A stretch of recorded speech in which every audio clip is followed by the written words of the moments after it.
Alright y'all, welcome back to the channel and to some more turkey patterning. And today, we've got another new shell combo to try. And I'm definitely curious to see how it actually performs because these shells in different variants have struggled plenty of times before on the channel. So I don't know, maybe this one might do better. I mean, I guess it's a possibility, but I don't know. We're just gonna have to test it and see what it actually does, I guess. So for the shell we've got out here today, I brought out some of the Remington Nitro Turkey shells again, but these ones are a 20 gauge version. We've not tested any of the 20 gauge versions, but the 12 gauge versions have struggled a little bit, to say the least. Now these ones are 20 gauge, 3-inch, ounce and a quarter of number 5 shot, moving about 1185 feet per second. So I think they're moving a little bit slower than the 12 gauge versions. Now will that help them out any? I don't know. Maybe the 20 gauge ones will do better, maybe they won't, but they're cheap enough to at least bring them out here and try them and see what they can actually do. And as for the setup we've got out here today, I brought out the Stevens 301 20 gauge here, and for a choke, I have the stock extra full choke back in the gun again. Now this stock extra full might not be the best option necessarily for these nitro turkeys. They might prefer a little bit more constriction than what this stock choke can give us, but I figured to at least set a baseline with the stock choke is going to be a decent starting point, and we can work from there based on what we see out of performance for these shells. But as for the test today, everything is going to be the same as usual. I have the turkey target set up down at 40 yards. I also have the chronograph, so we'll be able to get our speed and see how close it is to the 1185 that they claim. So let's get you guys a view of this target. We'll take the shot, look at the chrono speed, and then go down and see how they actually performed. I don't know what to expect for these. I don't necessarily have the highest of hopes for them, solely based on what I've seen previously out of nitro turkey shells, but I hope they do surprise me. So I guess let's go over here and take this shot and see what kind of pattern they can actually give us.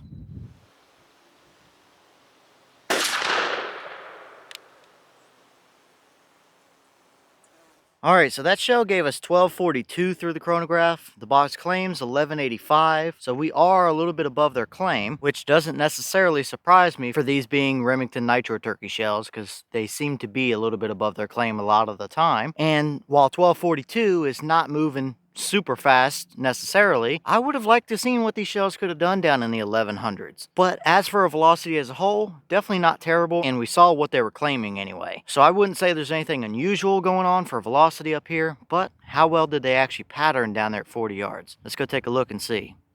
Alright, now we're down here at our 40-yard paper, and this is what we got. Now, before anything, we do technically have a dead bird. I mean, there are two right next to each other right there in the brain, and one or two of these other pellets might have just barely clipped the edge of the spine. So, we would have knocked down this turkey, that's for sure. But looking at the rest of the pattern there, you can very clearly see that it's definitely pretty wide open, which doesn't necessarily surprise me with these being Remington Nitro Turkey shells. They've definitely favored to be towards that pretty wide open pattern plenty of times before. Now, what I am seeing here is a relatively even or uniform pattern, although it is really wide. So there is hopes that maybe as we go down in constriction, get a little bit tighter, that we might be able to bring that in a little bit tighter anyway. Now, clearly, there's no real core area. It's just a straight up even pattern all the way throughout it here. Now, we might have favored just a touch off to the right, but it clearly didn't make any difference for this pattern. Now, it does give you plenty of leeway. I mean, there's nowhere on that turkey paper there that bird can move his head to and get away from you, although it's definitely not great looking, that's for sure. He would not have made it out of that pattern. Now, if this is the combo that you have to use, 40 yards is the absolute maximum, and I would try to keep it at 30 and in personally. But at the end of the day, would it be able to take a turkey out to 40 yards? I would say yes, from this setup and this choke anyway. Now, it's very clearly obvious that this is in no way a fantastic pattern. It's definitely not what I'm looking for out of my turkey patterns, and I think it's going to be the same for you guys. But they are cheap, and some people, that's all they need is a cheap shell because they're going to be hunting at 20 or 25 yards, and this would do it for you. So definitely disappointing as for a result. It's by no means an impressive turkey pattern. Not what I'm looking for, but it would have gotten you the turkey. So just looking at it here, I definitely want to run it through some other chokes with some tighter constrictions and see what results we get. I definitely don't think we're going to get a nice hot core out of it, but I don't know. Either way, I'd say this is probably about what I expected to see out of this performance. Not what I'm looking for, but it technically would have done the job anyway.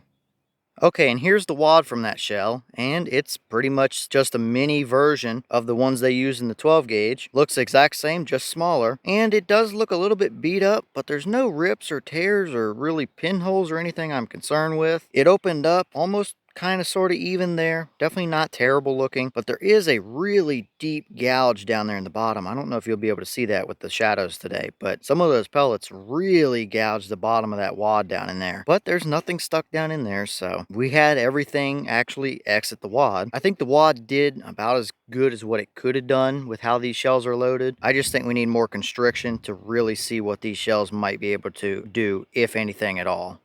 Alright y'all, well, what did you think about that pattern right there? It is by no means anything impressive, that's for sure. It's definitely not what I'm looking for in a turkey pattern. Quite a bit too open. Having leeway isn't necessarily a bad thing, but that is much closer to a waterfowl pattern when we're out here trying to hunt turkeys. So that is not really what I'm looking for or want to see. But I guess it's not really surprising considering our previous test with these nitro turkey shells in 12 gauge. That's kind of the performance we've seen out of them. Are they good enough to get you a turkey at 40 yards? Yes. Are they pretty while doing it? Definitely not. So I think we need to put some more constriction on these and see what they actually can do. I don't think we're going to see anything impressive, but I hope they surprise me. But as always, leave your thoughts in the comments. Is that about what you expected to see? Or are you a little bit surprised one way or the other? If you've tested these 20 gauge nitro turkeys, what kind of performances have you seen? And if you've gotten some good performance, what kind of setup or choke combo were you hunting with or using? Let me know all that down below. And maybe what other chokes might you want to see these through as well. But I guess at the end of the day, it would have gotten you the turkey, but definitely by no means a great looking pattern. But with that being said, I've got some more filming to do for you guys, so I'm going to get back to it. As always, we have the channel Instagram as well as the mailbox where you can send stuff if you'd like. All that information will be in the description if you're interested, but I'm going to get back to it, so I'll see y'all in the next one.